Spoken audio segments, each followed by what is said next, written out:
માં અંબાની આરાધનાનો પર્વ એટલે નવરાત્રિ. આસો માસી એકમથી નવરાત્રનો પ્રારંભ થઈ ચૂક્યો છે અને આ 9 દિવસ દરમિયાન માં જગદંબાના અલગ અલગ સ્વરૂપની આપણે પૂજા કરીએ છીએ અને ગરબો રમીએ છીએ. ત્યારે આપણે એક સવાલ ચોક્કસ થયો હશે કે ગરબો એટલે શું? આ શબ્દનો અર્થ શું છે? તેનું મહત્વ શું છે? એક કાણાવાળી માટલીમાં દીવો પ્રજ્વલિત કરવામાં આવે છે અને આ દીવાને આપણે માતાજી સ્વરૂપે પૂજા કરીએ છીએ અને તેને ફરતા આપણે ગરબો રમીએ છીએ. આ ગરબાનો અર્થ શું છે?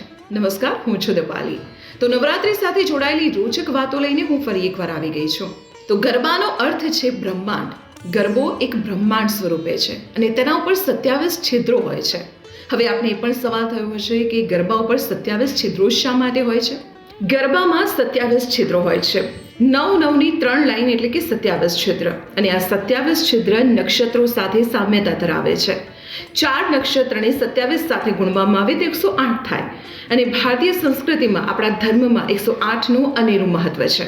એવું માનવામાં આવે છે કે ગરબાને માથે લઈને અથવા તો વચ્ચે સ્થાપિત કરીને તેની આજુબાજુ ગરબો રમવાથી પુણ્ય મળે છે. પરંતુ એ પુણ્યનું કારણ એ છે કે ગરબાની આજુબાજુ જો આપણે 108 વખત ગોળ ગરબા રમીએ તો આપણે બ્રહ્માંડની પ્રદક્ષિણા કરવા જેટલું પુણ્ય મળતું હોય છે, કારણ કે ગરબાનું પ્રતીક એ બ્રહ્માંડનું પ્રતીક છે.